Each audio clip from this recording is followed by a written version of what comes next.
each one that's here, give them safety, if they travel back to their home, or we just ask you to do those things. And we'll, and we'll forward it, we'll do it. I think you asking for it. All rise, please. Allegiance to the flag of the United States of America and to the republic for which it stands, one nation, under God, indivisible, with liberty and justice for all. Thank you so much, ladies.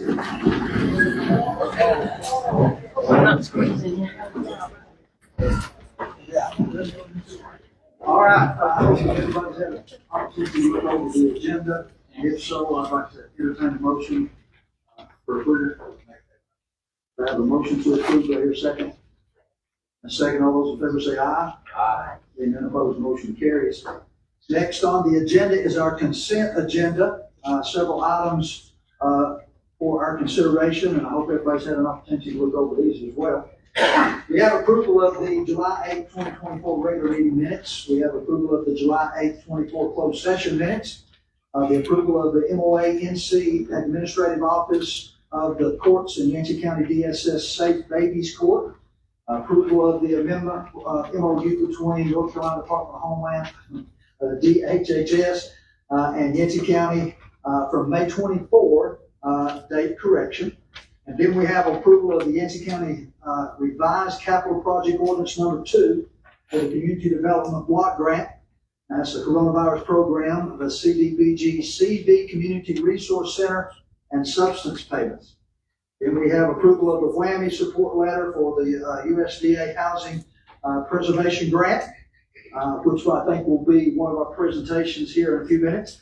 Approval of the tax release adjustment for 2024, and then always for informational purposes, our July 24 tax collection report. Do I hear a motion to approve the consent agenda? Have a motion, do I hear a second? Motion and a second, all those in favor say aye. Hearing none opposed, motion carries. Glad you made it back safely, Lynn. Good to see you here. All right. Department head updates. The very first one that we have is Miss Misty Randolph. She's the director of the Yancey County Health Department, and I saw her here. Sitting over there. Thanks for coming, Misty. Got yourself a microphone. PowerPoint says, oh, that's not working? Do we need to go ahead and talk about the board appointments, Morgan, during this time? Okay. So in our July 9th Board of Health meeting, some replacements to the board were requested. Mark Googe would like to be replaced, and Kelly Blevins from Jail Help was proposed to go in his spot as a representative from the jail.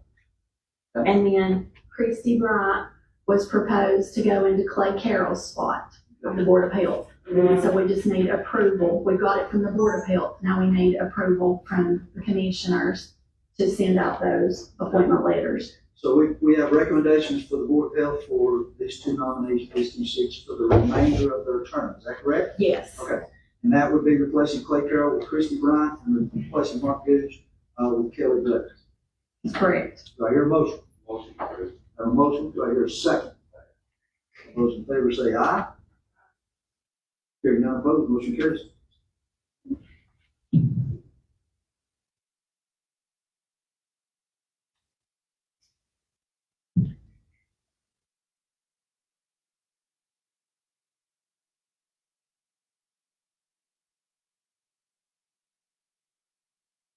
For the Oh, you ready? PowerPoint. All right. Yeah, I'm gonna go ahead though and talk a little bit for these first slides and we can catch back up. And I just thank you all for asking us to come and speak on behalf of the health department today. And I just want to give some information today. This is going to be just a high level. But if there are anybody that has any questions about services or anything like that, please call me. You can come to the health department. We can talk about the services that we have. But I welcome everybody to come and talk to me if you have any concerns with anything going on with the health department. On to the next one. So our hours are Monday through Friday. We're open 8 to 5. We're closed for lunch from 12 to 1. We have 2 medical providers right now that are seeing patients in the clinic. That's Dr. Franklin Craig and Victoria Robinson, FMP. So, sorry, we're having some technical difficulties. I'm echoing. You get 2 presentations at once. Just in case you don't hear it the first time, and you're not echoing. So, all right. Go back. Okay, so the offices, or some of the services that we are offering in our clinic is communicable disease. Anybody's heard of Lyme disease? We have quite a few patients in the county that have tested positive. That's keeping our communicable disease nurse very busy. Sexually transmitted diseases, we do, walk-ins for that. We do appointments. We try to get them seen within 24 hours of them calling to make an appointment. We offer primary care. Everybody knows there's a need in our area for additional providers, and to be able to provide that primary care service is very important at the health department. We offer child health services. We do newborn and postpartum home visits, adult health, family planning services, TB management. We offer WIC, Women, Infants, and Children. That's a nutritional education program where the members work with clients to get waivers for food, which is super important. Mothers that are pregnant until they deliver can also benefit from this service, and children from 0 to 5 years can benefit from that as well. We also have a breastfeeding peer counselor that provides support for that program. So if someone's really adamant about breastfeeding a child, she will work with them one-on-one to make sure that all the barriers are removed so that they can have a successful breastfeeding experience. Immunizations, we have all the state vaccines, and we also have private vaccines for anybody in the community that needs that. You just need to call and schedule an appointment. We also welcome walk-ins. We also have the breast and cervical cancer control program.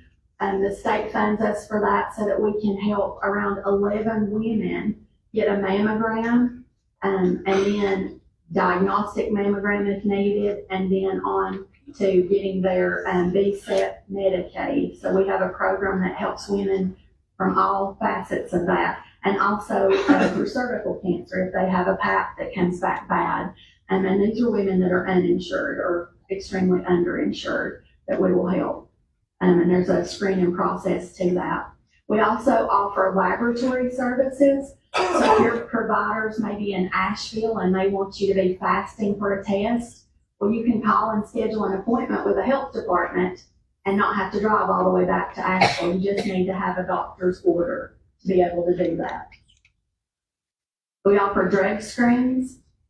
We offer DOT physicals, and then health education. We go into the middle schools and the high schools and do some risky behavior training with the kids, and try to make that a fun experience, but a learning one as well.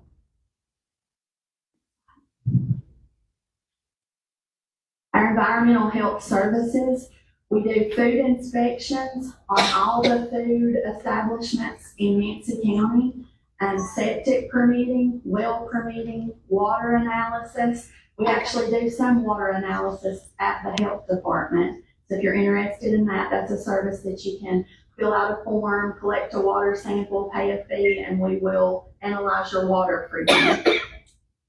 We oversee the pools as far as water quality and safety, child care and school inspections.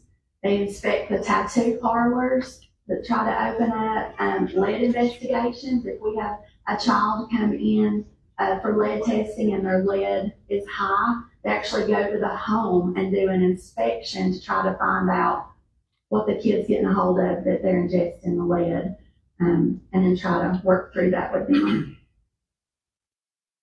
Some other services that we offer at the health department are CMART, and that's for high-risk children from 0 to 5 years old. There's a social worker that works with those families to make sure that those kids are going to appointments, that they're, getting the medications that they need, and if there's any services that they need, like transportation, they work with that family to remove barriers so that they can get the care that they need to help that child succeed.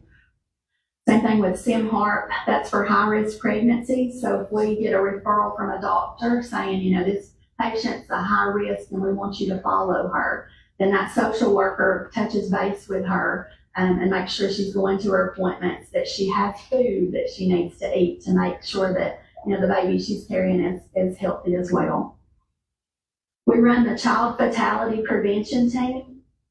So usually what happens is the state will send us all the deaths from 18 years and under from the previous year. We look at that with a team of professionals here in the county, and we try to remove barriers so that we can figure out how can we prevent this from happening again.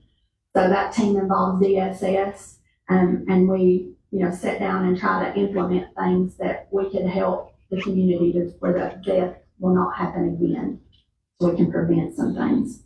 We have a car seat program at the health department. So if someone has Medicaid or WIC, they are eligible for a car seat if they don't have one. We have really nice car seats at the health department. We have certified car seat technicians. We have 2 on site that can actually put that in your vehicle for you and make sure it's secure and walk you through it too, and put the child in it to make sure the straps are adjusted correctly. Super important. We also offer some free take-home COVID tests. In the last few weeks, we've seen an increase in COVID and an increase in people coming to get those tests. So those are there for you if you need them in the community. You can walk in, you don't have to see anybody, you don't have to talk to anybody. You walk in the door, they're on a little counter to the left, and you can just pick those up and walk right back out there. So this slide is the financials for January through June. And this is the amount of money that we pull down from the state and federal government to pay our county back. So things that we may purchase, the county funds that money up front. We turn around and put it in a bucket for an agreement addendum for a program and say, you know what, we're going to pay the county back for that money. There's certain things that requirements we have to meet in order to do that. And so then we pull the money down and it goes back into the county's budget. That was roughly, I think, around $300,000.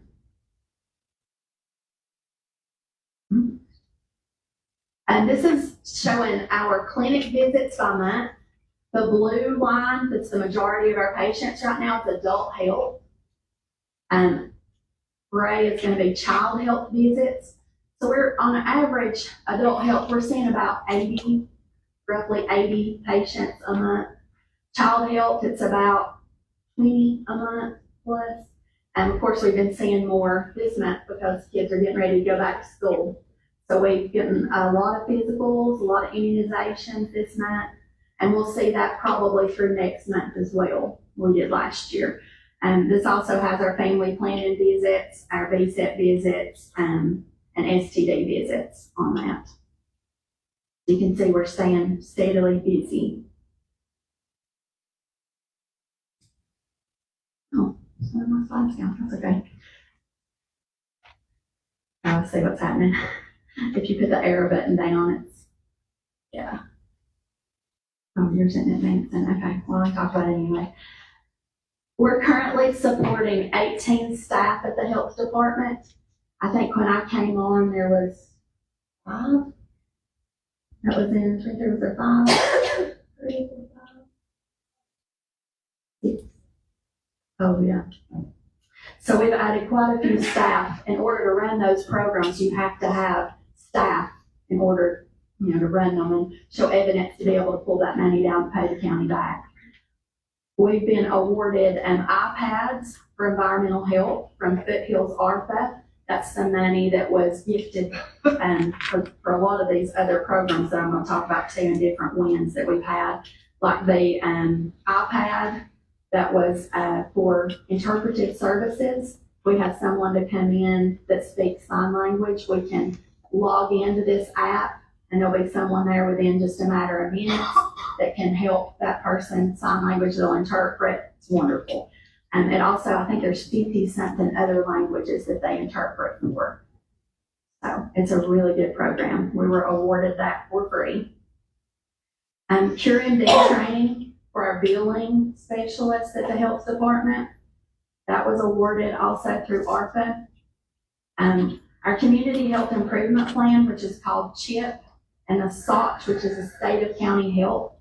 All those were completed, and Morgan's currently working on the new community health improvement plan. There was some surveys that went out to the community to say, what do you feel like the health needs are in our community? So we'll take that, and then we'll do some initiatives based on the results of that survey.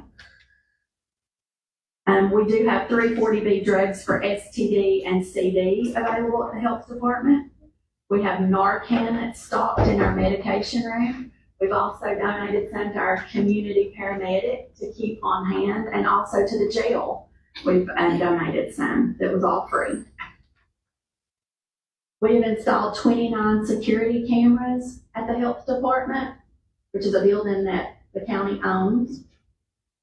That was all paid for by ARPA.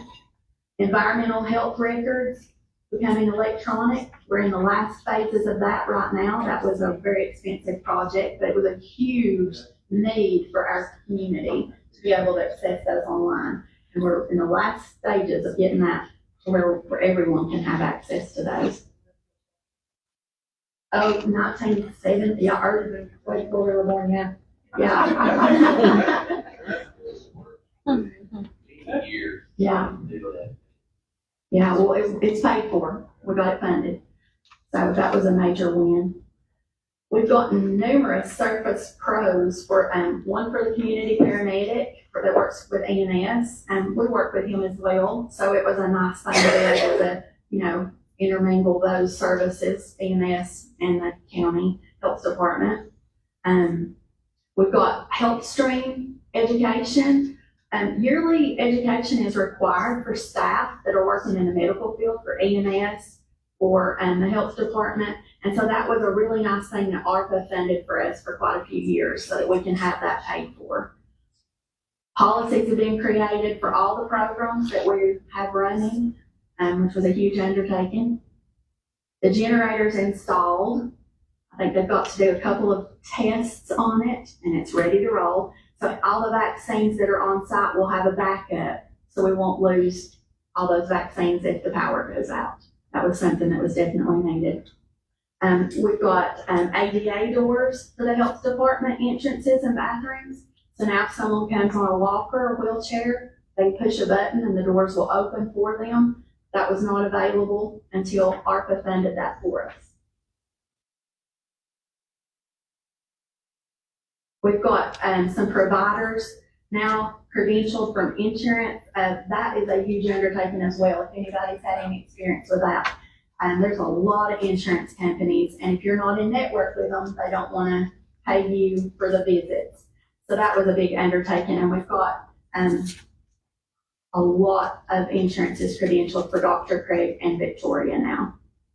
If you're unsure and you want to come see us, call and we'll let you know if we accept your insurance or not. If you don't have insurance, or if you're uninsured, underinsured, need a sliding scale fee, we will help you. That's why we're there. We want to help you. So give us a call if you have any questions on that.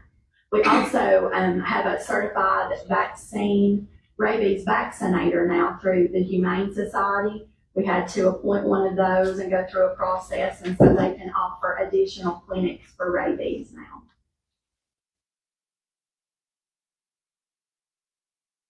Here's some more purchases that were made available to us through grants and through ARPA.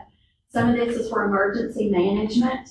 The Plum case, which is a portable Wi-Fi, that's something that's needed. Many places you go in our community, we don't have Wi-Fi access, but just recently, I think Jeff had to use that down in Murphytown when they went and set up an emergency unit. So that was something that we got to utilize, and we got it for free. The talk around radios for off-site operations, that's also emergency management. chargers and cases for handheld radios, that's emergency management. Computers and accessories for mobile integrated health teams. We take those out into the community when we provide shop clinics for COVID, for flu, for whatever, and we're able to print someone's NCIR shot record and hand that to them so they have evidence of being vaccinated. We have, like I talked about earlier, the iPads for environmental health, so they can do all they need to do from their truck. They don't have to come back to the office and use their computer. They can actually do a lot of that stuff while they're out in the field. The pod kits, that's also emergency management. Some projects, upgrades to our information technology system. We have a new server, which was huge for the health department because now when we're seeing lots of patients, we had to have a bigger computer system because everything's electronic. We have the web-based video security. So if I get a call in the middle of the night from the fire alarm saying there's a fire at the health department, I can pull my cell phone out, click on an app, I can look at the cameras to see if I can see anything on fire. It's really nice. What else? Go to the next slide. So some training also was paid for through those ARPA monies. I actually got to go to a health director training program. It was multiple times. Had to go to Raleigh over a period of a couple months to learn new things about the health department. We did accreditation seminars. Both Morgan and Fox and myself attended that. We had government fundamentals seminars, public health legal conference. That's required by accreditation to have 2 of those a year. We did that. The accountability workshop, our results and data, Morgan attended that so she could use that information to do our CHIP and SOTCH, the State of the County Health and the Community Health Improvement Plan. Some things that our nurses attended was communicable disease workshops, bioterrorism in the lab, public health nurse conferences, foodborne illness response, environmental health, went to some centralized intern training. So shortly we will have 3 up and running environmental health specialists. Right now we have 2, soon to have 3. They just got back from the training. Now we've got to go through the motions. It's going to be a huge blessing for that department because as you all know, our land is selling, everybody's wanting to build here, and there's a backlog. Yeah, just didn't know. Some administrative things that were happening, QMD billing in services, Spanish interpreter certification, some billing certification for the staff.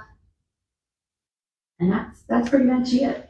I think that was around 70, I can't remember the exact number, $70-something thousand just in those projects that we talked about. That was free, brought to the county just in request and filling out, some paperwork and some information and writing up some summaries that we were able to provide the county with all those services. Good. Thank you guys. I appreciate your support. Oh, we thank you. Like I say, we appreciate you all you're doing. Keep up the good work.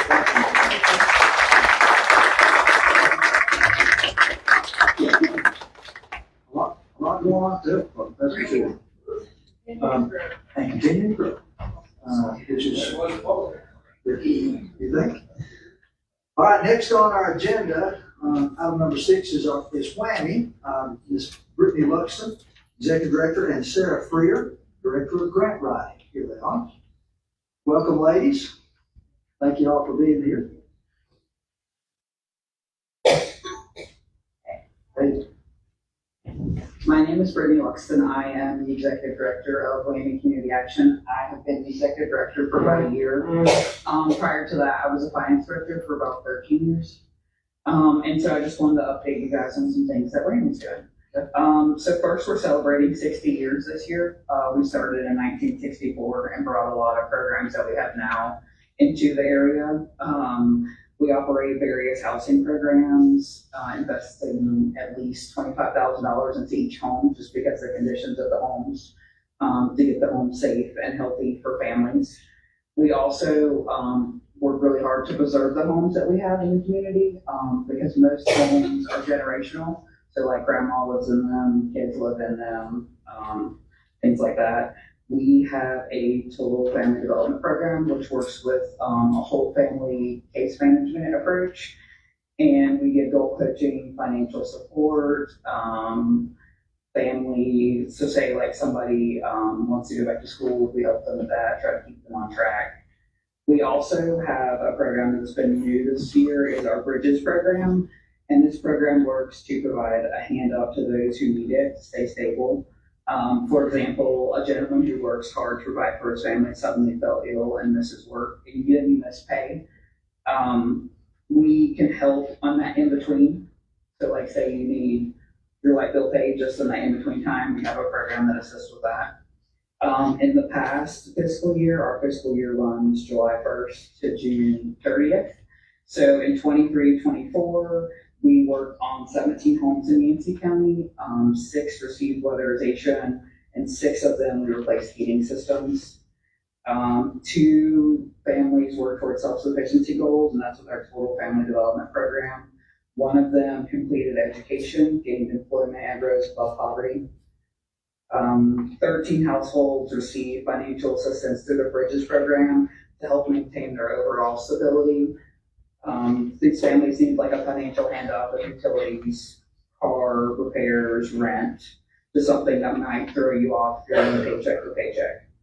This current fiscal year, we will weatherize 7 homes in Yancey County. We will replace 4 heating systems. 3 of those homes will benefit from home repairs that are that have big threats to the safety of the home and the people that live in the home. 2 families will work towards their self-sufficiency goals. 7 will receive financial support through our Bridges program. And we also are happy to announce that we are going to be in the Reconciliation House on Wednesday. So now we'll have a presence in we're talking Avery, Mitchell, Yancey, and Yancey County. So somebody will be there from 10 to 3 to help with paperwork, anything that's needed. And I would like to thank you guys for your support. Oh, thank you. We appreciate you. Planning has always been, in my lifetime, growing up, a huge asset to Yancey County. I remember working for them in the 70s, late 70s. Still in school. I think that everybody I meet comes full circle with Laney. Like I started as a client, and so then I went to an intern, and then I went to an assistant to a finance director. So like it's like a full circle program. So you fill a lot of niches there, and that's really good. We appreciate what you do. Well, thank you. Any questions for me, then? So come see us in Mitchell on Wednesdays. All right.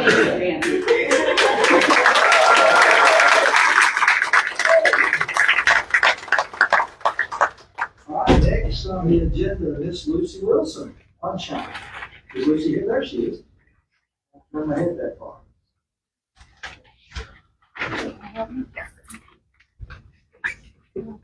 You don't want to go.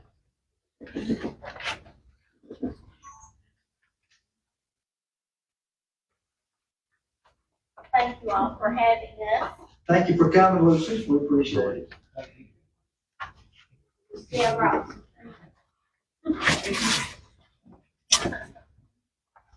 You might not know, but if you don't, you're gonna wanna know.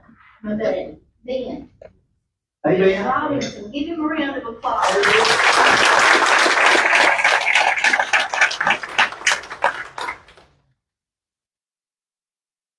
Ben is just full of surprises and tricks, so we came bearing gifts. Now Ben has a really nice shirt on tonight, but his favorite costume is big and rounder than he is and bright yellow. It's a huge inflatable sunshine, which represents Sunshine Camp. And for the past 23 years, we have done Sunshine Camp. This year was our 24th year. COVID knocked us out of a couple of years, but we're trying hard to catch up. And we do that with the help of the Board of Commissioners of Yancey County. And I would like you to know that ever since we started praying about this and begging people for help, the help has come. The truth of it is, it started many years ago, about 1919 or 20, 2019 or 20. And people came to me in the job that I did and continue to do today, that I meet with people about once a month and try to help plan services that would help enrich their life. And one young lady came in one day. She wasn't there to talk about the business that we had to carry on. She said, they had a party. Did they invite you? And I said, no. And she thought, had I known, I would have invited her or have seen to it that she got an invitation. Well, that didn't happen. So it was hard to give her an answer on that.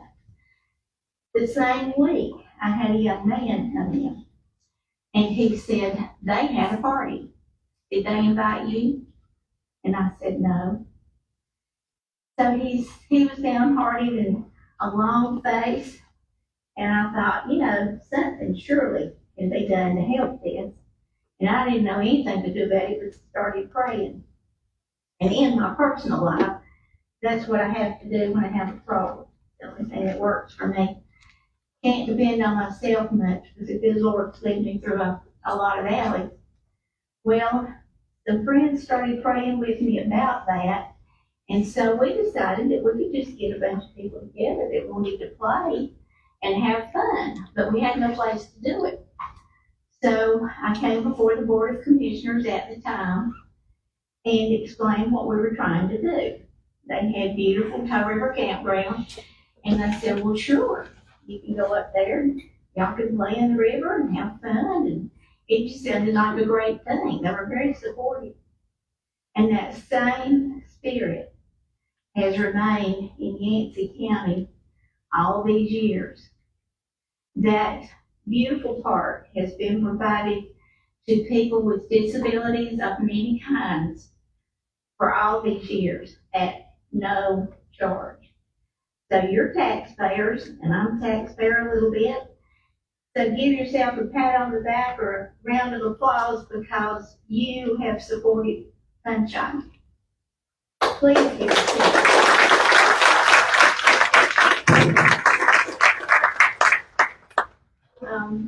I'm very proud to be able to say that I'm a native. You can tell that when I open my mouth. I love that. My family taught me early that I should try to help somebody, whatever they were trying to do. And so when the need arose, I thought, well, surely we can get together and play or just have a good time. Very simple things or a whole lot of fun. And so fishing is a major activity. And thanks to our sheriff, Shane Hilliard, and his staff, he strongly encouraged that they stop trout in the stream this year. They had done it for a couple of years, and I got a phone call last January or February, and they said, sorry, we're not going to be able to do that this year. And I said, but you've got to understand, these people really love to fish. And so I begged, and didn't do any good. He wrote me a very nice letter, and he said, that's private property, and we cannot stock fish in private property. So I talked to the sheriff about it, and he said, no, I don't think that's private property, it's county owned, and, you know, we would all understand, I think, that. And so they had a change of heart. And so they stocked the stream. Well, then we have volunteers who come, bring fishing poles, bait the hooks, take fish off the hooks, put them in ice, and send the people home with them. So they get to fish for trout. And that is a major thing here in this area for people to be able to do that. We have a hayride. This year we were blessed with a very special thing. A wish came true, and we had a hot air balloon. Now it was a static hot air balloon. meaning it didn't rise. But that was sponsored by Remax Realty, and Natalie Gideon helped that come to Yancey County. She asked me to do a little radio program with her one time early in the year, and the man said, well, it sounds like the balloon needs to come. And I couldn't say anything for a minute. And I said, what kind of balloon? He said, a hot air balloon. Well, I had dreamed about that for all these years. Sure enough, it was there. So please give Natalie and Remax a big round of applause.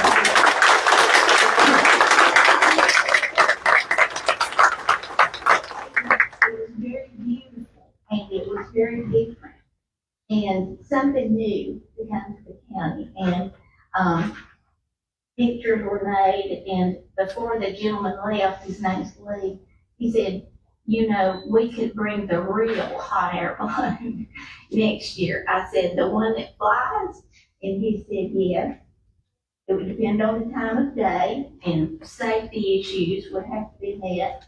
But he thought that the area up there would be very safe. They have a huge liability policy which they provide. And so the big hot air balloon may get to come next year. Several people are in favor of that. Would you be in favor of that? Yes. Another major impact on camp this year was done with the help of the commissioners. And I brought these pictures. The pool is very important. You know that. But getting into the pool and out of the pool is a major feat for a lot of people. We have folks that come from about 10 counties all over western North Carolina, and they're welcome from wherever they live. We have no boundaries. So we've had people come from Florida and Georgia and South Carolina, Virginia, and so forth. And so a lot of people come from Asheville because we really have more things at the camp to offer than are found in Asheville sometimes. So the guy in the picture's name is Virgil. Now, he likes you to call him King Virgil. He usually wears a crown. So with a lot of work and a lot of effort on the part of a lot of people, he was able to get in the pool this year for the first time. In Asheville, when he visits the pool, they have the chair that will allow him to be lifted down into the water and then back out safely. So I just happened to walk along when he was out there in the chair, and he dearly loved it. So we felt you all would appreciate that picture. So that's one of the nice things you did. And then the water in the pool was very important this year, more so than ever more. And so I think the magic wand was waved, a lot of prayers were prayed, and all of a sudden these tanks of water appeared. The pool got filled, the water was tested, it was to be found to be safe, and toward the end of camp, we had all the water we could manage and had plenty of water to do lots of things with. But we were given assistance that we needed when we needed it. So that was very successful. The weather was really, really hot. So getting in that pool felt mighty good to them, and they loved it. So we thank you. We have something that I'll let Ben, if you will, present. This is from the Sunshine Campers. I'm going to get out of the envelope. Let me get it out of here. Tear the envelope. You can take it over there. Give it to Mr. Whitson. We guarded that thing with our life because it's very precious. You'll open me, please. And while he's doing that, I point your attention to the banner that Natalie's holding up over there. There's a lot of love in this area in Yancey County and beyond of people who care. You are some of the people who have very big hearts. That's a list of sponsors of this year's camp. Now, we list all the names with the same size print on purpose. Many of the people over there make very big donations, but every penny is important. My title is pack rat, penny pitcher. I'm the one that squeezes the pennies till the copper drips off. But that's the way we have managed, and we've been very blessed. This year, we had a lot of people praying for us. If I haven't asked you yet, I'm asking you now, please put us on your prayer list, because that's how we operate. The fact that we could have camp this year was nothing but the good Lord. He provided things before we even got the words out of our mouth, and that's true. So that's where it comes from. We feel it's all His, and we are doing things for His special loved ones. I tell the volunteer teams or whoever, whatever age they are, I said, look, if you give a cup of cold water in Jesus' name to someone, you're giving it to Jesus. I want you to see that on the faces of the people that you'll serve, because that's who you're looking at. And they have that wonderful spirit. So that's what makes it special. We decided this year to do something for the thing called Sunshine Heroes. And Ben, if you will, hand that to Mr. Whitson. I'll give him a little help.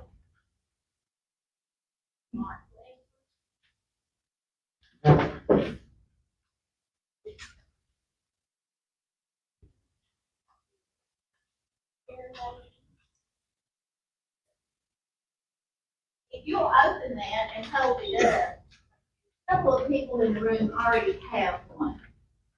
But the theme for this year's camp was Sunshine Heroes. Now, if you're a real Sunshine Hero, you've got one of those, and it's a real big medallion. So we know that you'll find a special place to put that, and know that it's given with love and appreciation. Thank you.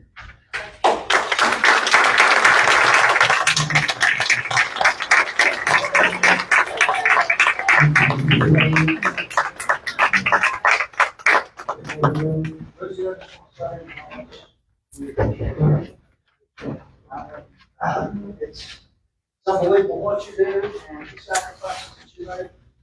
Behalf of the county, all citizens.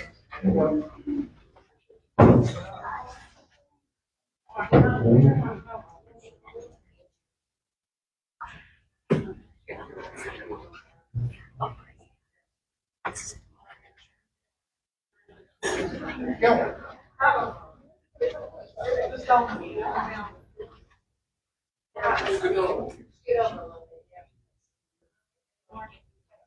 Ready, Ben? I want to put this in the paper friend.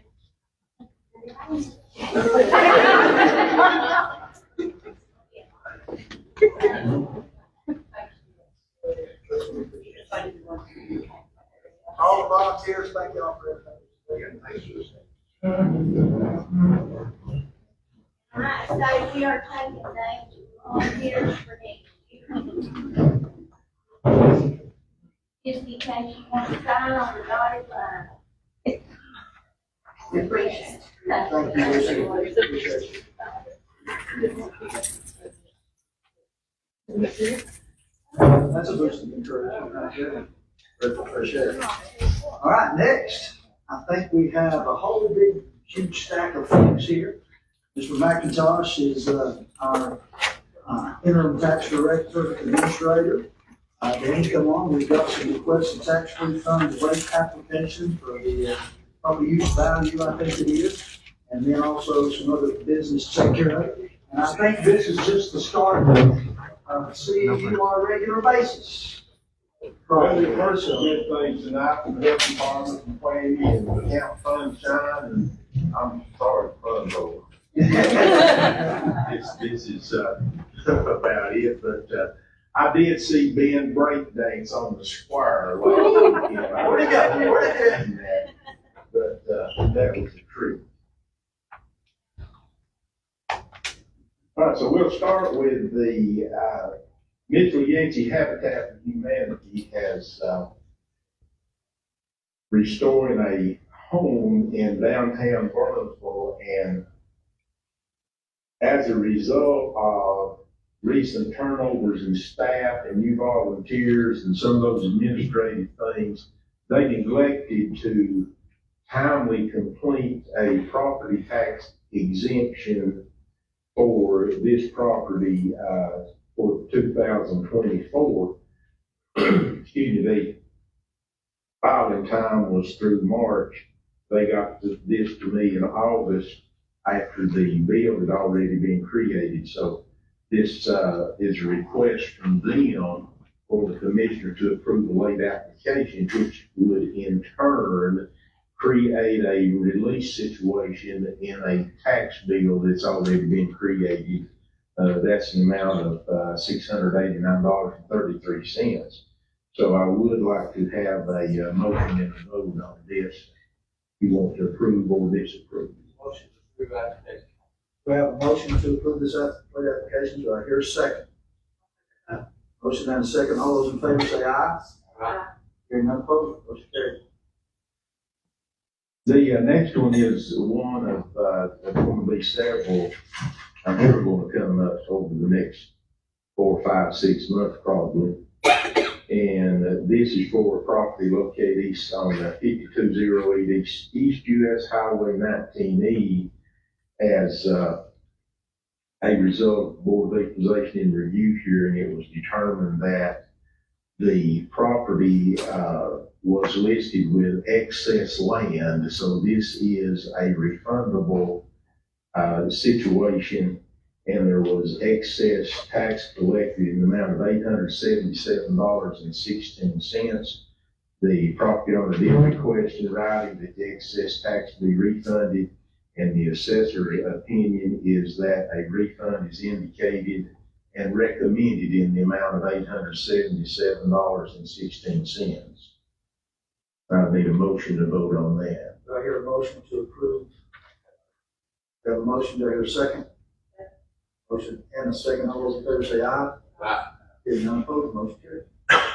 The next one is actually an erroneous valuation on 2 barns on the property there at 9414 Jacks Creek Road. This came about as a result of the reappraisal, and those buildings were valued at $65,000, $45,000, which was in excess, and that occurred as a result of a data transfer or some kind of glitch in that system. At any rate, the excess tax bill and or collected for this year, $614.46. And the release is indicated and recommended in that amount. I need a motion and a vote on that. We have a motion. I hear a second. Second. Motion and a second. All those in favor say aye. Hearing none opposed, motion carried. The next one is the same situation on 870 Silas Branch Road. This property was listed for the year 2024 only as having 800 square feet of finished basement area, which it in fact was not finished. And that has created an excess tax bill collected of $116.28. The assessor's opinion that refund release is indicated and recommended in that amount. Need a motion and a vote on that. Motion, do I hear a second? Second. All those in favor say aye. None opposed, sir. The next one is actually a bit more complicated. The property owner, and I know y'all have read all of this material that I submitted with all of this, but it's necessary that we go through the motion and vote. But on this property, located at 1676 Roaring Fork Road. There was a couple of things that was listed in the request for refund, but there was never any tax generated on those items because they were only listed in 2024. They were corrected during the informal hearing, so that, that's null and void right there. The partially finished basement, though, the house was listed as having a partially finished basement. However, the taxpayer did pay those taxes and never chose to come to the tax office to challenge that, nor to see how his property was listed. And that has created an overstatement annually of $31.20. If you also choose to refund that tax, and I'll tell you that the tax refund is not indicated under the statute, that amount would be $156. And the property owner did request that line be refunded, so I need a motion to vote on that. Second. Have a motion and a second. All those in favor say aye. Is that to take the assessor's opinion and decline that? Or is that to approve? That's to approve the refund. I just need to be clear about that. Madam Clerk, did you get that? Okay, I need to ask if Frankie Burleson is in the courtroom. He apparently has chosen not to appear. We'll move on from that item. And the next item, before we get into our present use value items, I have heard a request to consider, and by consider, I mean to have a conversation, a meaningful conversation, parties affected for two different items. One on the front page is the modernization of land records. And in this North Carolina General Statutes, Chapter 161-30, there's several items that are listed that the Register of Deeds currently require and is done on a regular basis. But see item number B down there, it talks about a county in which parcel identifiers have been assigned to any real property situated in the county. And we have that parcel identifier system in Yancey County. County commissioners may require that the Register of Deeds shall not accept registration of any map, deed of trust, or other instrument affecting real property unless the parcel identifier for all the property described and affected is affixed and verified by the county on the face of the map or instrument, or affixed and verified by the county as part of the legal description contained in any instrument. And that basically says for instruments of that type.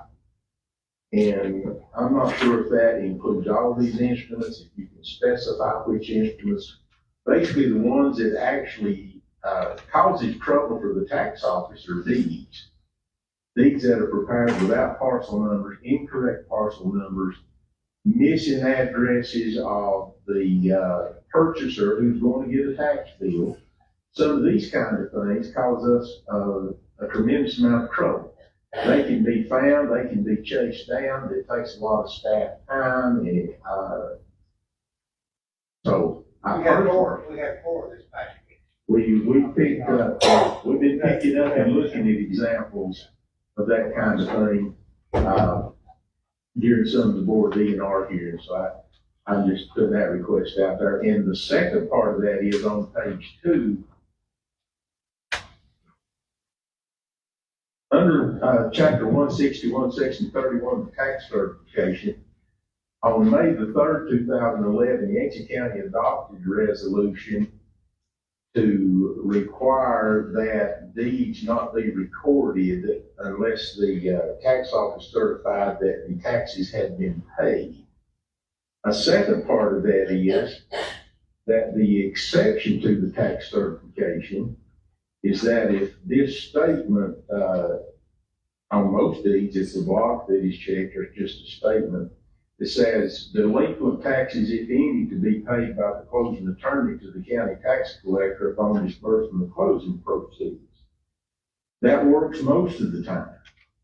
When it doesn't work, it causes a lot of trouble. And we actually looked at an example of one of those this week, where a property transferred in 2023. And when the new owner received the tax bill in August of 2024, we have a section on that tax bill that indicates delinquent taxes. And his had a number in it. He was a new owner. And he questioned that. And of course, we investigated that and found that contrary to his closing statement, which he had in his hand, the closing attorney had not paid those taxes. And the property owner probably didn't know it, but his name was advertised in the local paper back there in February. And I'll tell you what, you talk about people who are upset when you advertise their name in the paper, and you shouldn't have. And that can happen. That can happen under certain circumstances. He didn't raise that issue. But that, I think, is another consideration, conversation that should be had. So. Well, it says here that we have to adopt a resolution. Well, at some point in time, and I think, Donnie, I think that you certainly should, have this conversation if the commission would so desire. That's just my request, is to talk about it. Well, it's understanding, as we all have here the last couple of months, seeing these situations come up, there's been several. And it's going to continue if we don't do something about it and that relieves the tax. So, I think we need to draft a couple of resolutions to fix this. It's one of those things that's come up, we know it, we got to take action. Yeah. Now, I'm going to leave that up to y'all. Yeah, I know, but that's just something I think we need to get started. Need to. Okay, our next. A resolution, add fuel to the fire, there you go. Our next situation here is a present use day situation where the application was not addressed in a timely fashion, due in part to the tax office. And our situation, and this is at 158 Bear Path Trail, and that property is a fit property and should have been allowed into the present use value program this year. So this request is for a timely application approval and the release of the excess taxes bill. And the refund release is indicated and recommended. It's up to y'all to approve the late application and of course the release there. So we need a motion to vote on that. What's the refund release? The refund release amount is $408.90. That property is located at 158 Bear Path Trail.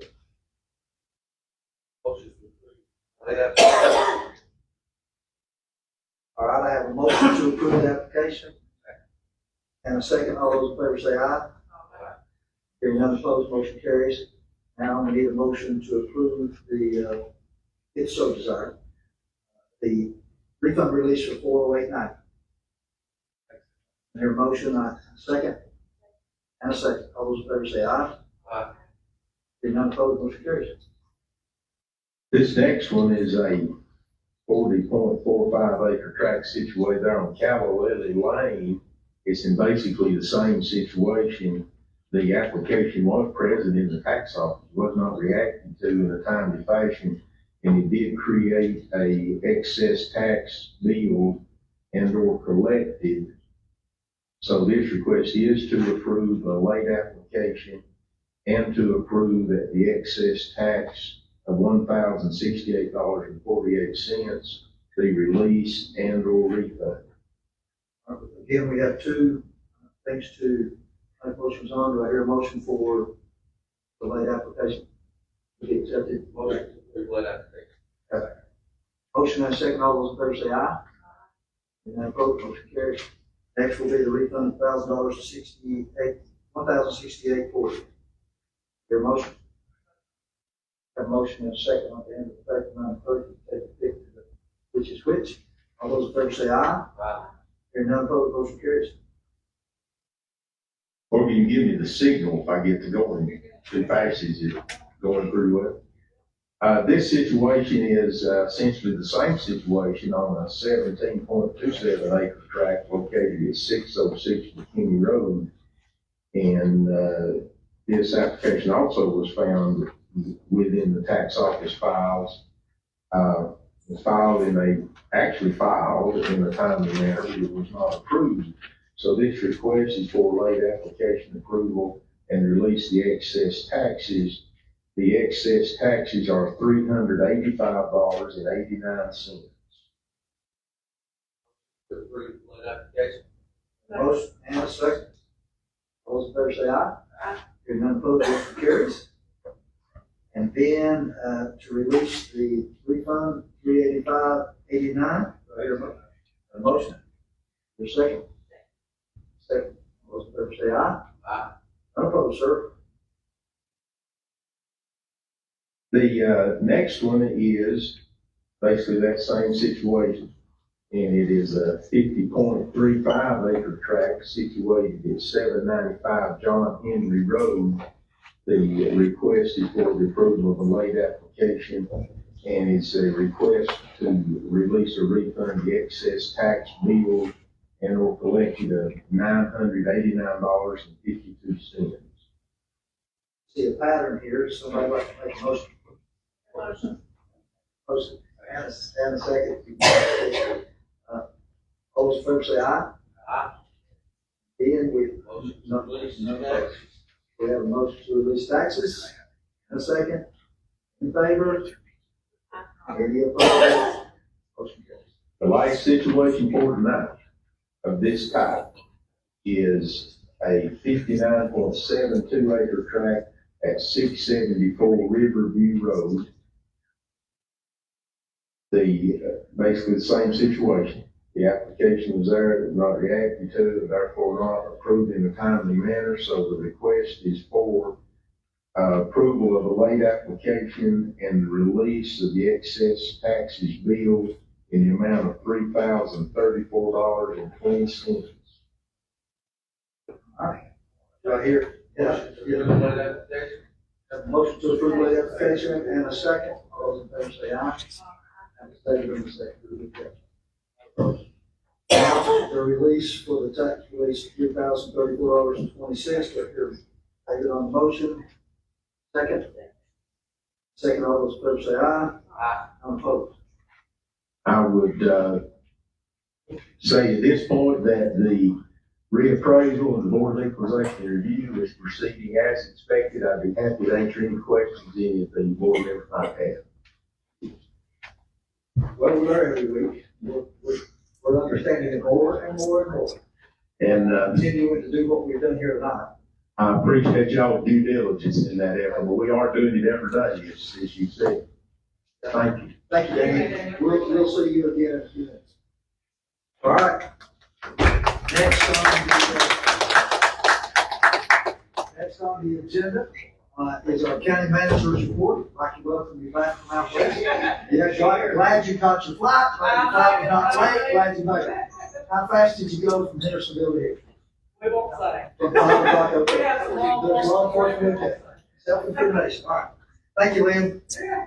So a few things we've been working on this last month is quite a few projects, as you know, still underway.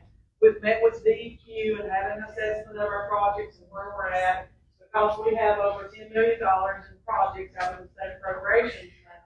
They come and they're going to do a check-in with us just to see how that money's being spent. See where we're at on that timeline, because they don't want us to have to give that money back. It would be federal funds back into the state coffers, and they would have to give it back to the feds, and they want it to be used here in North Carolina.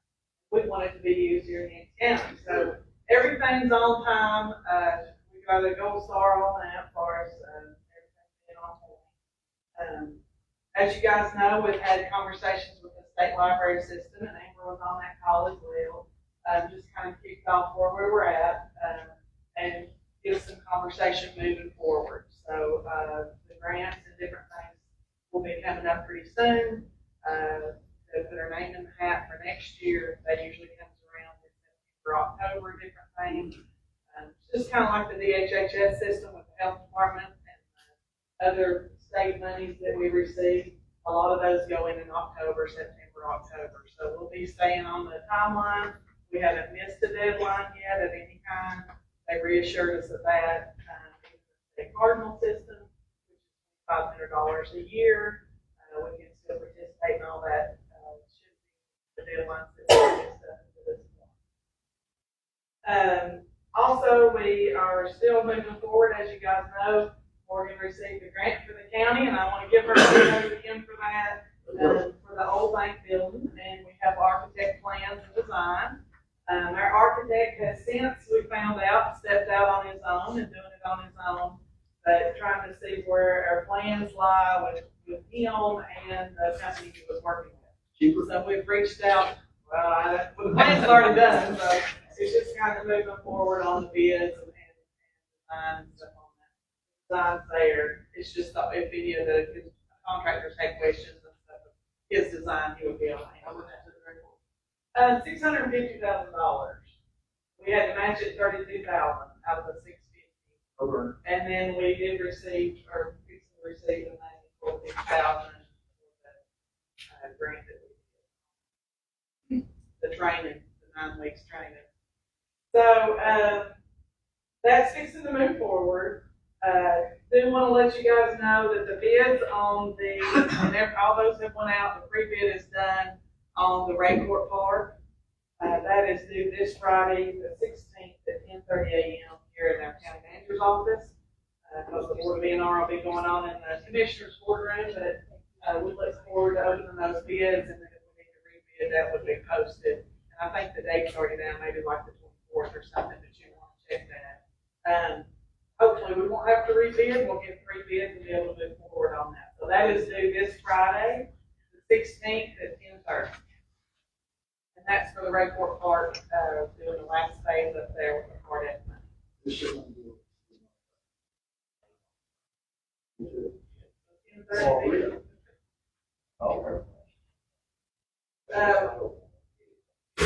Yeah. Heard about that. Heard about that.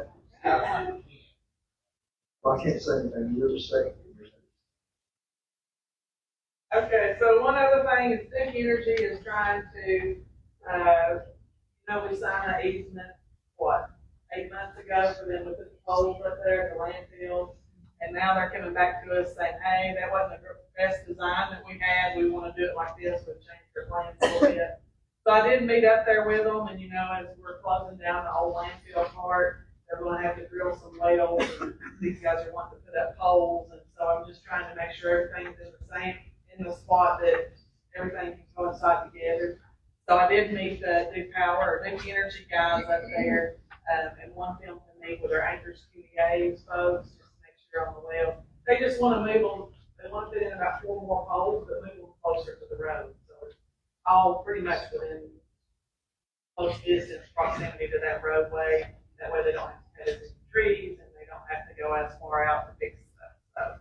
So, if they're planning that, they are in design phase of that again, because I told them, we can't do here, because we're going to have to drill a well here. But we're going to get those 2 firms up together, then they'll present a design, and then we'll guys and get that approved before we do anything. Mitchell County, I found it funny, they already had signed the easement agreement, but I said, whoa, we've got to have these clean water wells that's closest to these homes, and it's about the same place you want to put that hole.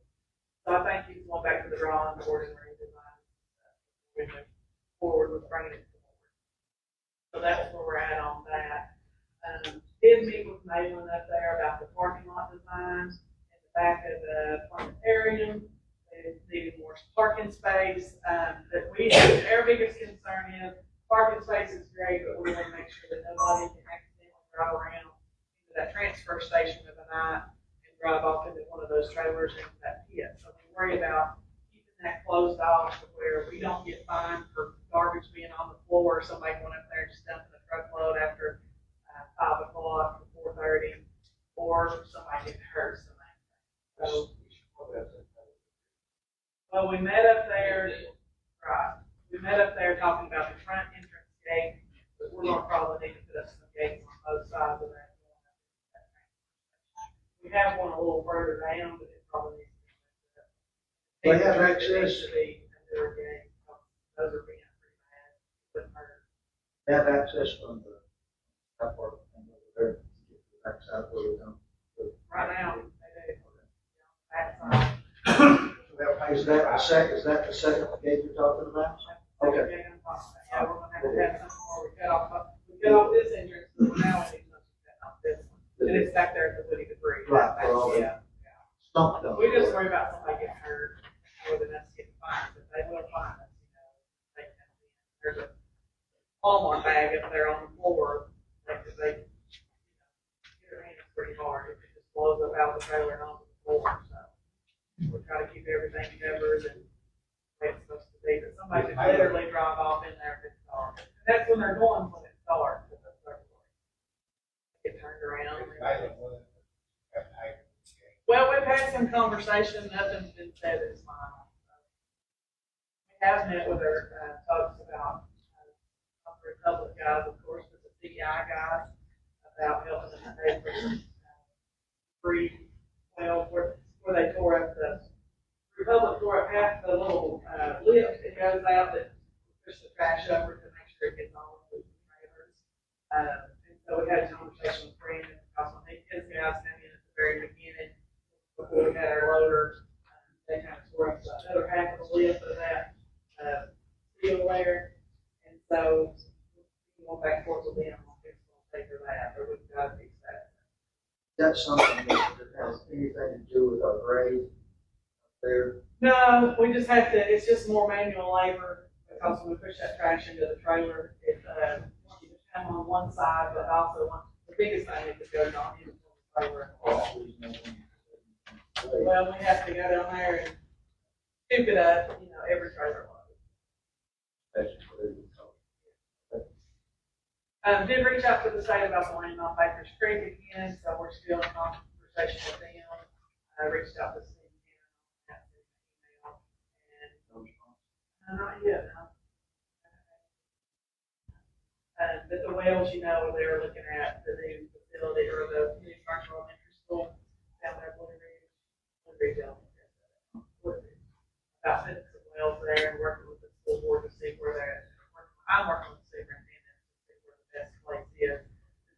That would allow us to put the wells, but they have to have some future design. So that will take the confusion out with the state on the property.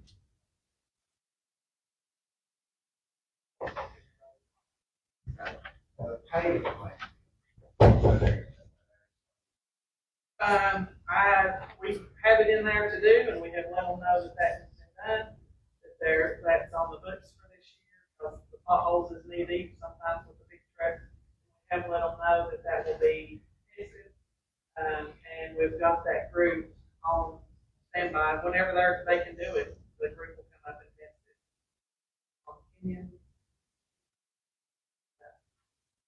That's the asphalt, but I don't have a date when they're going to start.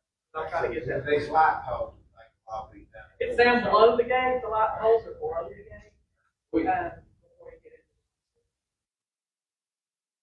But I did ask for the power to be ran down. We got a new job with and I mentioned that we needed the power ran down to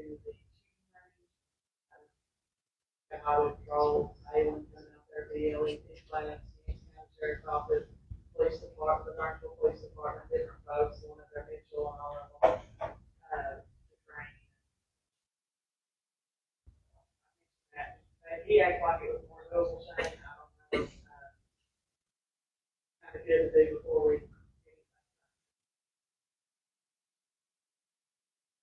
All I have on that, we could talk about projects all day. That's the truth. Everything else is going good. We do have a lot going on. You're more than busy. Randy don't do nothing much. I'll pull her in and get her to, yeah. See what that is? He said he was ready, man. All right. Thank you, man. Any questions for Lynn? Yeah, welcome back. All right, Yancey County, next on the agenda, item number 10, Yancey County Board of Equalization and Review appointments. There's actually showing one on here. We have two ladies that have agreed to serve. That's a blessing. Help them if they could help out with this. And I understand it's Erica Deaton and Gretchen Banks. Entertainment. Got that motion, Greg? I have a motion and a second. Second. All those in favor say aye. Aye. Hearing none opposed, motion carries. So I'm assuming we'll get in contact with these ladies. They'll start to sit on this board. So congratulations, tomorrow's your birthday tomorrow. Now, some clarification here. Which Gretchen is this? Okay, so it's Erica and Gretchen, so they can't serve together. And then they work together. They have to do one day, one another. Okay, great. All right. Next item is item number 11, Yancey County Public Library Advisory Board appointment. There's 4 that is said here. There's actually only 3 that we have to put on. It's coming up. Do I hear a motion for any? And we've had discussion about this going forward, starting July 1. The county commissioners are going to be the ones that's going to be overseeing the library board. So do I hear a motion for discussion? I nominate. All right. Do I hear any other nominations for this appointment? Nomination.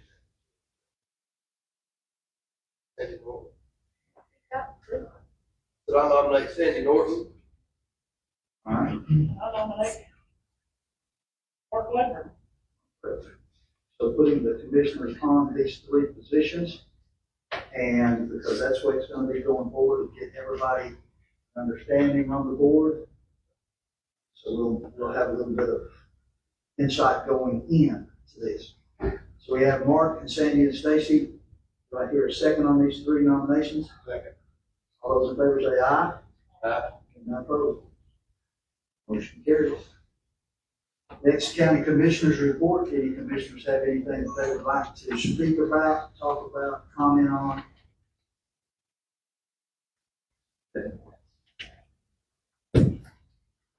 Anyway, okay. Next on the agenda, our county attorney's report, Mr. Donnie Laws.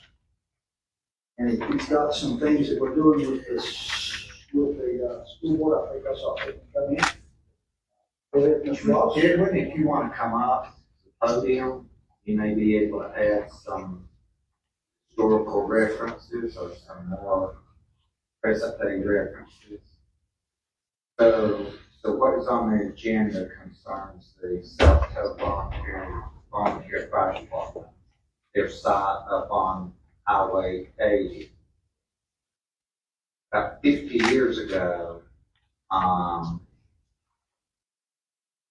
folks from South Toe wanted to organize a fire department up there. They approached the school board to acquire a piece of land from the school board. You'll know this, where the fire department is now, is actually the northwest corner of the South Toe school property. And at that time, the Board of Education wanted to help those folks out with, I think, 1.5 acres of land. School boards are not authorized to directly convey property to nonprofits. They have to go through a sale process. So they met, the school board and the folks from South Toe, met with the existing county commissioners at that time. And all of those folks came to an agreement that the fire department was survey the property that they were in. School board would then declare that property surplus, work with the county to where the school board conveyed the property to the county. And then at that time, the county entered into a long-term lease with the fire department, wherein that property could be used for fire department purpose. That long-term lease is getting ready, or is now finished. What has happened is that the folks at South Toe now want to expand their fire department. So what you folks are doing is essentially revisiting the same thing that happened 50 years ago. The folks at South Toe approached the school board.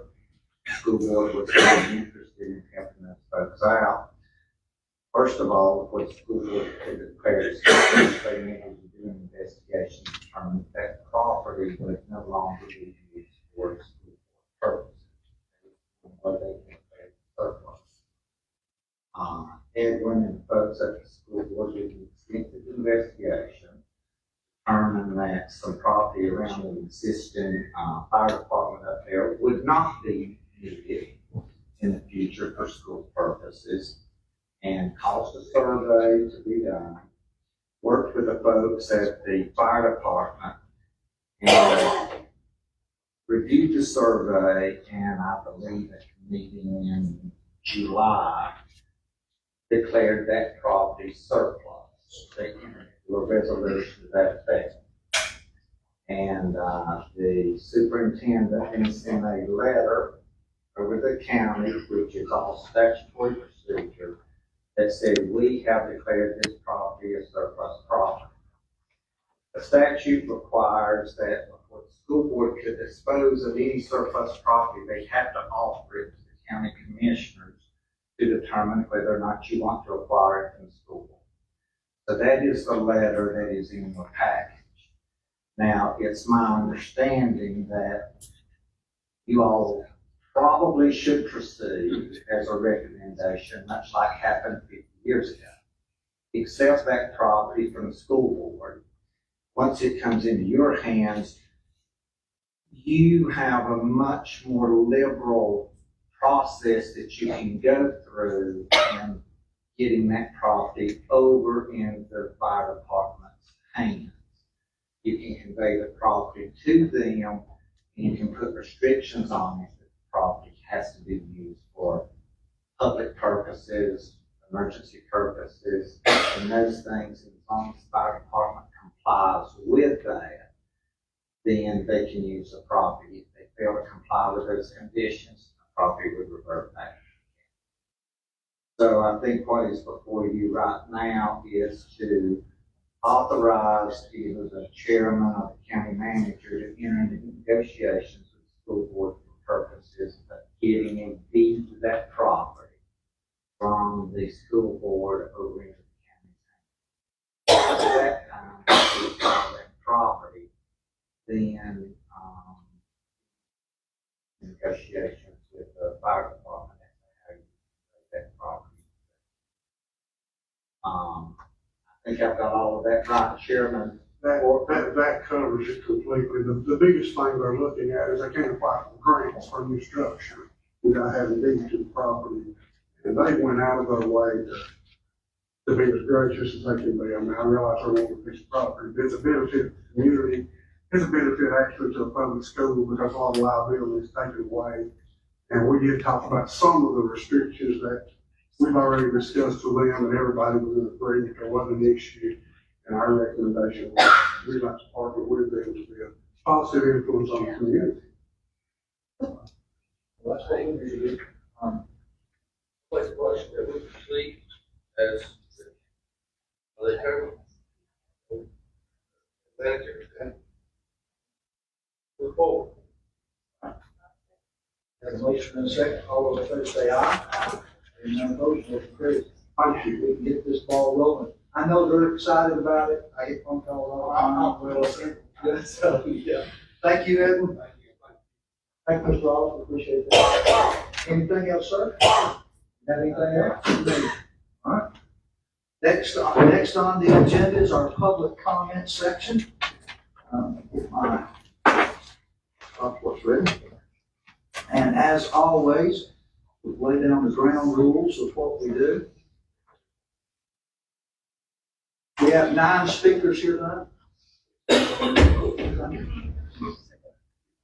We have 9 speakers tonight, and I would like for everybody to be respectful of whoever is speaking, whether you agree or disagree with whoever it is. And let's give everybody 3 minutes. And when their 3 minutes is up, I will hold up the 3 fingers, and that means that it's time to wrap it up. And we will be respectful of each other's time. All right, first on the public comments, Mr. Matt Willig, talking about the Yancey County history and legacy. Thanks for coming, Matt. Yeah, I'd like to make 2 quick comments before I start my 3 minutes. Is that all right? One is, I'd like to apologize to everybody for the speed which I'm going to read this. I can't help that. It's a complicated issue, and 3 minutes is not a lot of time. And second, did you just appoint yourselves to the advisory board? Yes, we did. Okay. That answers some questions too. I'm here today to talk about Yancey County's history and legacies. Decisions were made that enhanced our county, both civic and private, and helped make our county better, stronger, and more vibrant. Past governing bodies worked to build up our county, creating new assets and enhancing others we were blessed with already. These positive changes to planning, community engagement, vision, money, and partnering with neighboring counties and at the state and federal level. This was their legacy.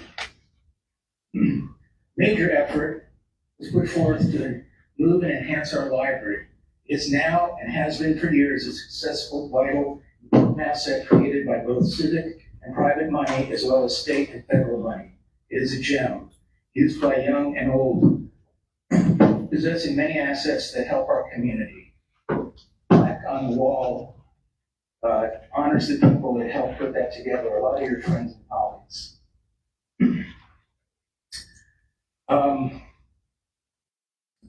There are people that oppose the library mission, serving all who enter, and to make available the breadth of knowledge therein. In the past, there have been people opposed to changes in our county. For example, alcohol approved in town. That was a hard decision. It turns out that our new economy has revived the downtown and given jobs to young people and their families.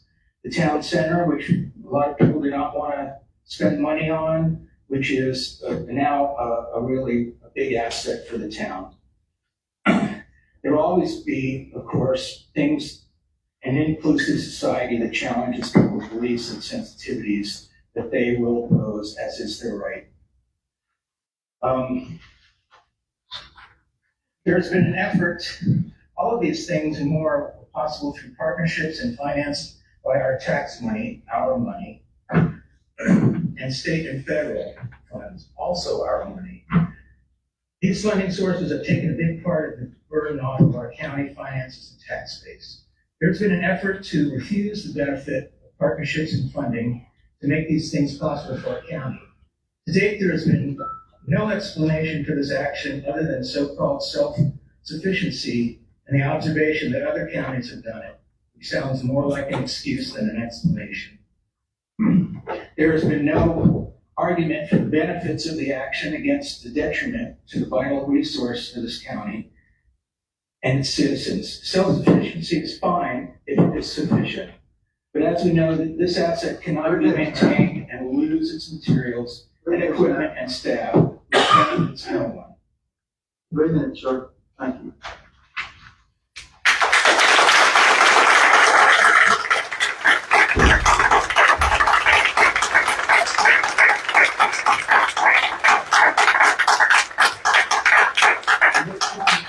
Next on public comments, Ms. Heather Watrous, County Services. Thanks for coming, Heather. Thanks for having me. Glasses. Okay. First of all, I want to start with gratitude. big thanks to Misty Randolph for sharing how she's directed our new health department towards a greater ability to serve the community. Under present leadership, Yancey County pulled out of the regional health department system, losing resources, funding, and valued personnel. Now tonight, from Director Misty Randolph, we've learned that over $70,000 worth of funding for our Yancey County Health Department was gifted to us by a program, ARPA, which she mentioned many multiples of times, that was drafted by President Joe Biden. The American Rescue Plan, that's what ARPA is. Also known as the COVID-19 stimulus package. He drafted that on March 2021, $1.9 trillion for COVID relief and economic recovery. And I just want to say thank you, President Biden.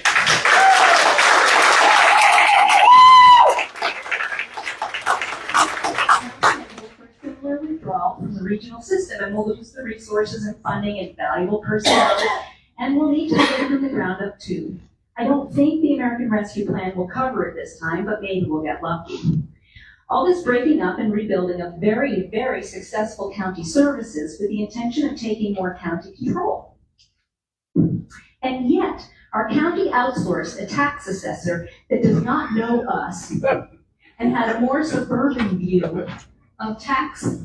They didn't know we are home people and land dwellers and not real estate prospectors. They don't even know the value of old tobacco barns, I've learned tonight. We're not going to sell to out-of-staters with bigger salaries to make a buck. We love our homes. We're mostly middle class to poor. This assessment is hurting us, those of us without agricultural deferments or other special dispensations. So many are on fixed incomes or Social Security. For some, this new tax is more than 2 months' earnings and must be taken out of retirement funds or home equity lines to be paid. What are people to do? The irony here is that we are watching our services dwindle as our taxes have skyrocketed. What next? Shall we divest of Medicaid, shut down DSS? Maybe we should leave French Broad Electric Membership Co-op and generate our own electricity so we can be in control of that.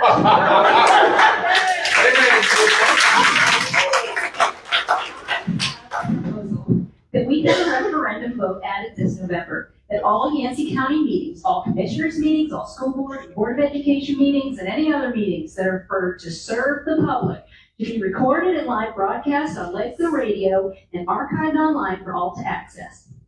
Closed-door meetings have no place in public service commissions and boards, as there is no top-secret information being discussed like in the FBI.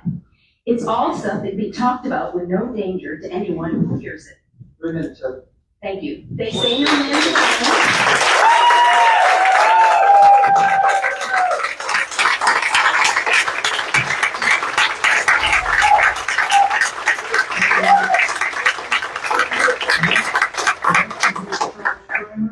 Speaking about the budget. Thanks for coming, Charles. I recall the August 2023 Commissioners meeting where Chairman Whitson said that the withdrawal from Amy was off the table and will not be pursued. I spoke at that meeting and thanked the Commission for that decision. I also recall the very brief 28 June meeting where Chair Whitson said the county would be withdrawing from Amy. That comment resulted in over 100 folks in attendance booing him as he hastily left the room. No explanation, reason, or rationale for the withdrawal was given. I immediately paid a visit to the county manager and showed Ms. Austin a chart that reflected current funding and resources provided under Amy and the loss of funding and resources that would result from Amy's withdrawal. She assured me that the county would pick up the shortfall caused by the withdrawal from Amy. As indicated by the shortfall, that would require the county to come up with nearly $1 million in near-term funding for computers, software, books, customer services, too many to mention. To cap off this tragedy, the recent released budget decreases library funding by $30,000, and there is no line item in the expense column for the aforementioned nearly $1 million that would be lost through the pulling out of Amy. I asked County Attorney Laws to explain how the county commissioners are fulfilling their fiduciary responsibilities where the county becomes responsible for a funding shortfall incurred by withdrawal from Amy. The display of arrogance made by our county commissioners in their draconian and unilateral decision to withdraw from Amy is not an action that taxpayers, voters, and citizens of the county should tolerate. The commissioners have forgotten that we, taxpayers of Yancey County, are their employers. The decision, such as the Amy withdrawal, should never, ever be made without a public forum, including the commissioner's rationale and reasoning for such an initiative. As we experienced from Commissioner Chair Whitson's aforementioned comment on August 2023, how can we, Yancey County citizens, ever trust the commission to do the right thing? We Yancey County citizens are still waiting for the commissions to explain how their actions will make our library better.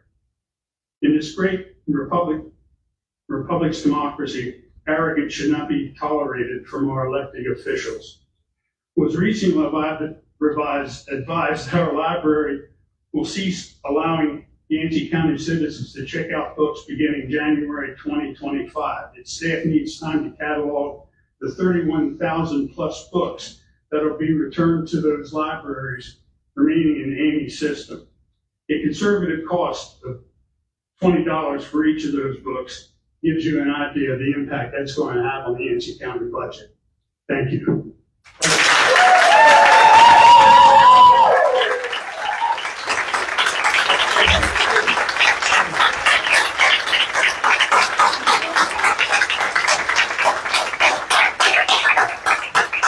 Next is Ms. Kathy Blosville. First, Thanks for coming, Kathy. thank you for having me. First, I want to say how disappointed I am that you all just elected yourselves to the board.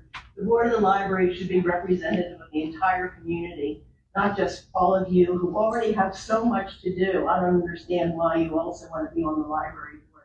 I think it's very irresponsible. On a happier note, on behalf of the Carolina Mountains Literary Festival, I want to thank you for providing some funds to help us lodge all of our authors.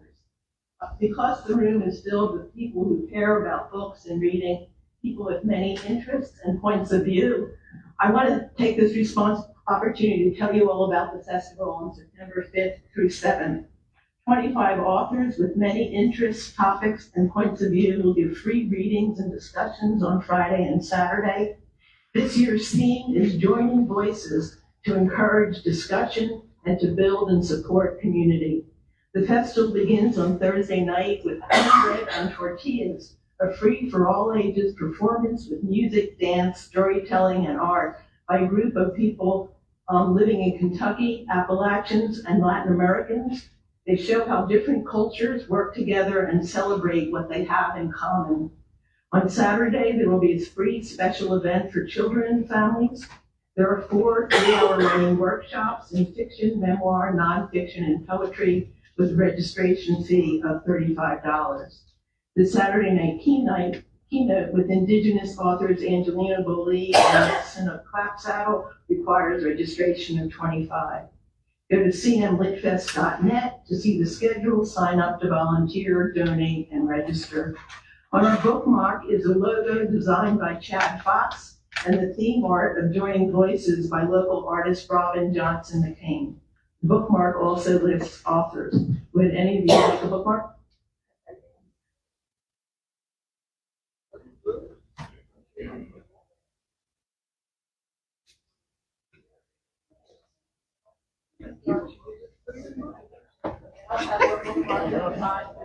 Yeah.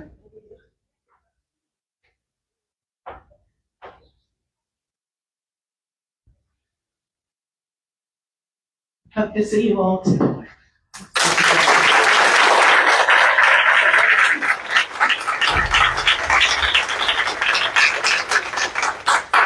Next is Mr. James Roeder, speaking about open meetings.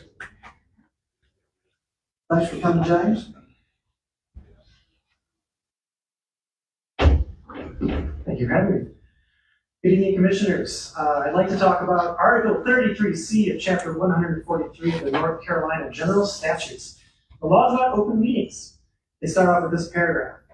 Whereas the public bodies that administer the legislative, policy-making, quasi-judicial, administrative, and advisory functions of North Carolina and its political subdivisions exist solely to conduct the people's business, it is the public policy of North Carolina that the hearings, deliberations, and actions of these bodies be conducted openly. So what does it mean to conduct the people's business openly? Well, there are a lot of specific requirements. For some, Yancey County complies with the letter and the spirit of the law. Others, Yancey County seems to ignore.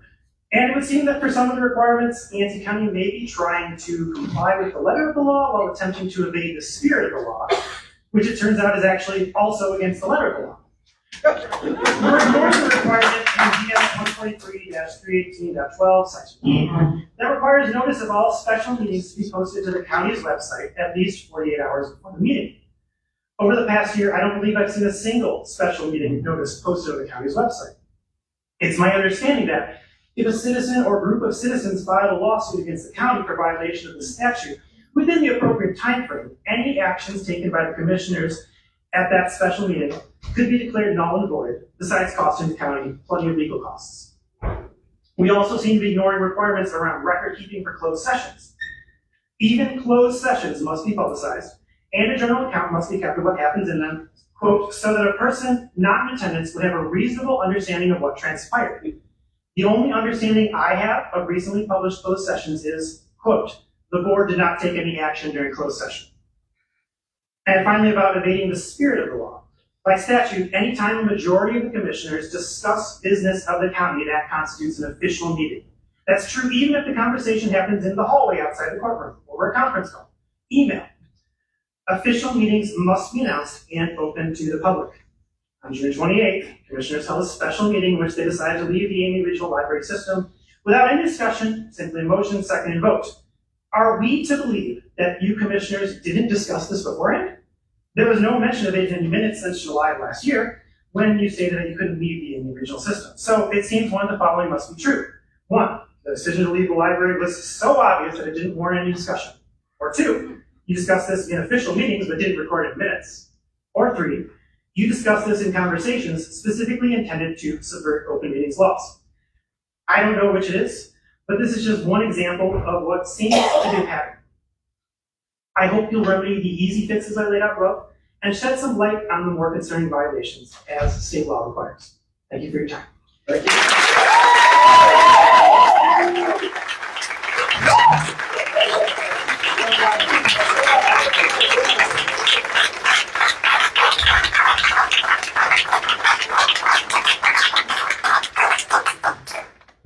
Well, Charles and James hit it right on exactly 3 minutes, so you guys evidently rehearsed, so that was good. Right on 3 minutes. Next we have Jackie, M-A-A-S, is that Moss?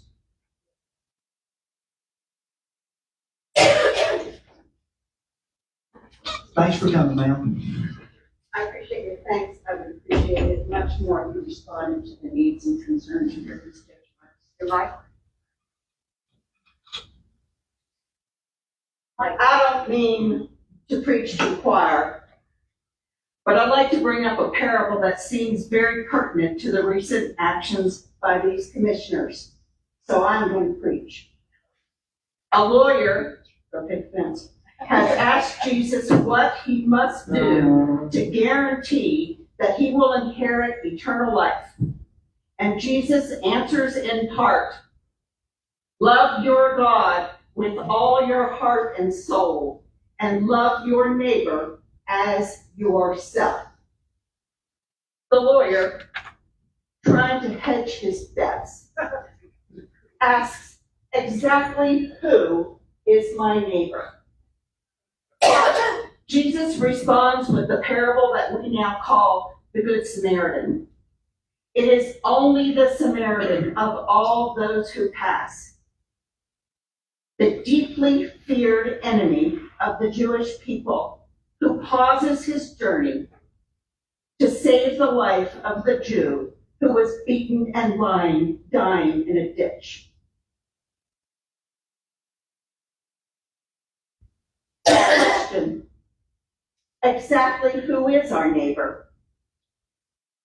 The answer Jesus gives is unequivocal.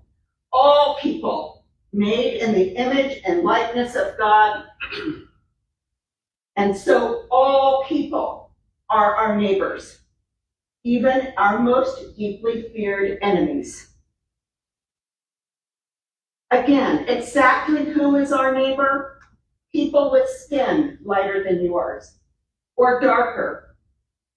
People who suffer from mental illness, developmental disabilities, substance abuse, people of different ethnicities and religions, people who are part of the LGBTQ community, left-handers in addition to right-handers. Loving all these neighbors as we love ourselves will ensure eternal life according to Jesus and reiterated in multiple Bible verses. But the Bible also makes it clear, harming our neighbors will condemn us to eternal damnation. So exactly what is harm? Harm is publicly denouncing our LGBTQ neighbors as demonic, as has been done in this town, calling them followers of Satan, groomers of children, or degenerates. Harm is attempting to remove their stories from public libraries and schools. Harm is using selective verses from the Bible to justify hate while ignoring the many more verses that celebrate love and acceptance. Harming our neighbors is a mistake. When we make mistakes, we look to our community leaders to help us correct our course. I'm going to finish this line. Church leaders, education leaders, business leaders, All I done and was ask for elected respect of the leaders. time whenever we were starting. May I continue? No, you can't. Next on the agenda, Randy LGBTQ Butler, people it's your time to speak. live in Yancey County. They Jackie, are our neighbors. it's time to go.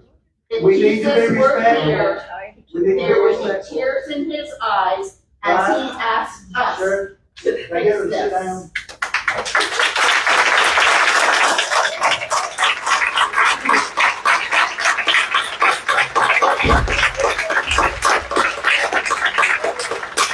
Thank you, Jackie.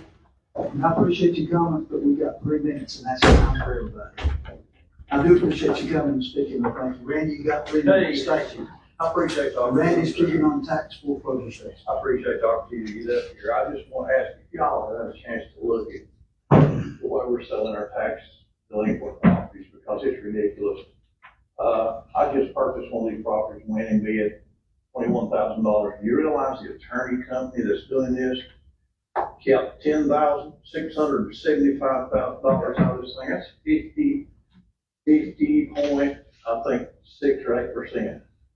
It's ridiculous. I mean, with the 24 or so properties we're selling in Yancey County, they're going to be taking probably $300,000 to $400,000 out of our county. I couldn't help but step back there and think, what could we do in our county if we kept that money in our county with sunshine or health department or WAMI or any of those? So I don't know, is that going to be eliminated or are we going to continue to split them right per county? What they've got in right now is what it is, they're gone. Well, that's good. That's good because it's actually working our county employees today. I'm glad y'all realize that. I appreciate y'all's time. Thank you. Thank you.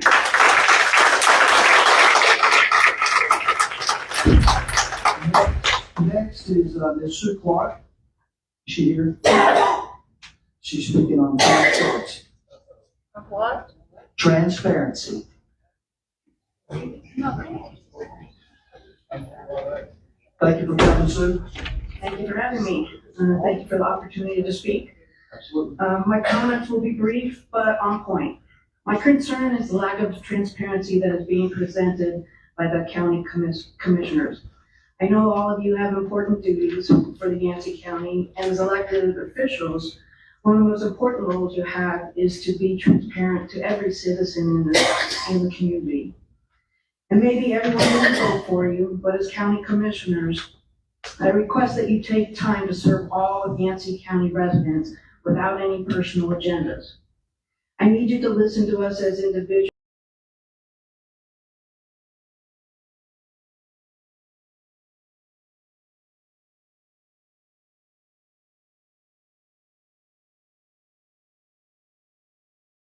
Wednesday, with us in this meeting tonight, we ask you